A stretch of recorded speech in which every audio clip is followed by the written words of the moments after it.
Thanks very much for joining me. We are living in a dangerous and unprecedented moment in American history. And I'm getting a lot of calls from people who are not only upset about what's happening, but are wondering how we best go forward. Well, let me tell you, we've got to be smart, we've got to be organized, and we've got to fight back. This is not a time for wallowing in despair and hiding under the covers. The stakes are just too high. We're not just fighting for ourselves. We're fighting for our kids, for future generations. We're fighting for the future of this planet. In the first 2 weeks of his presidency, Donald Trump defied the Constitution by ending birthright citizenship, fired government watchdogs, allowed drilling along our coastlines, pardoned violent insurrectionists, suspended all foreign aid, and tried to cut off virtually all federal funding. So, how do we go forward? First, to be effective, we've got to understand what, in fact, is happening around us right now. Second, we need a short-term strategy. What do we do tomorrow and the next day and the day after that? Third, we need a long-term strategy. How do we build a movement that gains political power? Here is, in my view, a brief overview as to what is happening under Trump. Most importantly, the move toward oligarchy in our country, government run by the rich and the powerful, is proceeding rapidly. And it's not being done secretly. A little over a week ago, Donald Trump was inaugurated for his second term. Standing right behind him were the three richest men in the world, Elon Musk, Jeff Bezos, and Mark Zuckerberg. Men who have become over $200 billion richer since Trump was elected and who now are worth almost $1 trillion more money than the bottom half of American society, 170 million people. But it's not just oligarchy that we should worry about. This country under Trump is moving rapidly toward authoritarianism. Just a few examples. In violation of the Constitution and federal law, Trump attempted the other day to suspend all federal grants and loans. That means he blocked funding for Medicaid, Head Start, food stamps, homeless veterans, etc., etc. Tens of millions of Americans, some of the most vulnerable people in our country, were impacted by that decision. Fortunately, Americans all across the country stood up in outrage and said, no, no. And with the help of the courts, much, but not all of that freeze in funding was rescinded. You may have noticed that Trump is intimidating the media with lawsuits against ABC, CBS, Meta, and the Des Moines Register.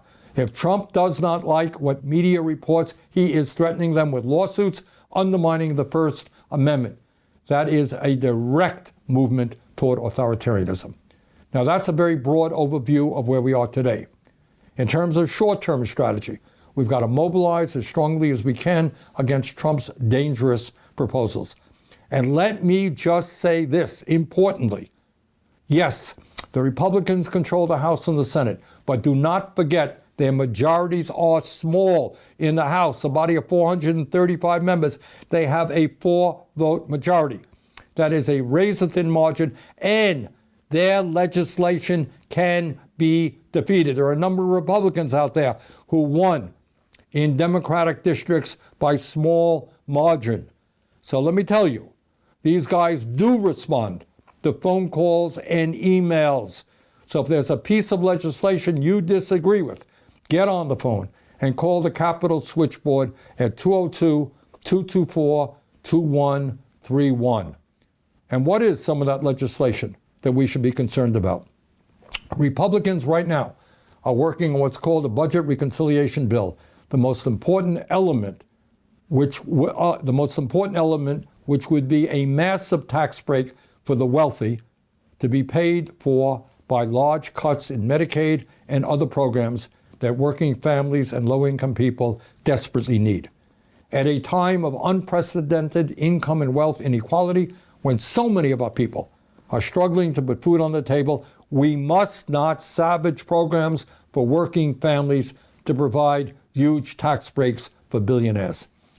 We must vigorously oppose Trump's efforts at mass deportation. Yes, we must strengthen our borders. Yes, we should deport people who have been convicted of serious crimes. But no, We cannot destroy families who have lived and worked in this country peacefully for decades.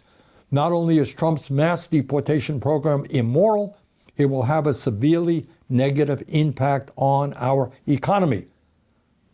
As all of you know, we are seeing extreme weather disturbances and devastation in our country and all over the world related to climate change. Think about LA, think about North Carolina. We must vigorously oppose this absurd drill, baby, drill doctrine, which will only make an incredibly dangerous climate situation even worse.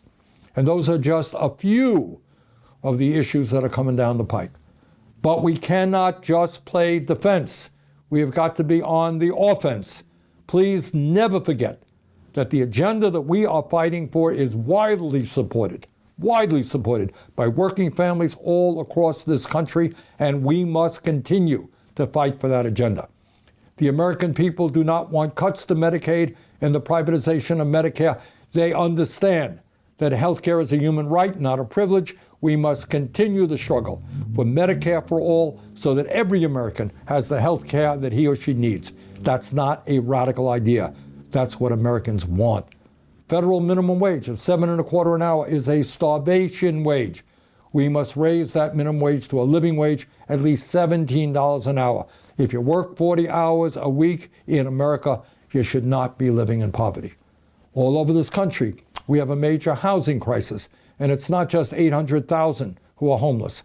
It is millions of working families who are spending 40, 50, 60% of their limited incomes on housing. Instead of spending almost $1 trillion a year on a wasteful and bloated Pentagon budget, we have got to build millions of units of low-income and affordable housing. And when we do that, we put large numbers of people to work at good-paying union jobs. I could go on, but let me conclude by saying this. The United States is the wealthiest nation in the history of the world. If we stand together and oppose right-wing efforts to divide us up by our race, by our religion, our sexual orientation, or where we were born, if we stand together, there is nothing that we cannot accomplish. Bottom line, let us go forward and fight for a government and an economy that works for all, not just the few. We simply do not have the luxury of moaning and groaning. We have got to stand up and fight back. We can do it. Let's go forward together. Thank you very much.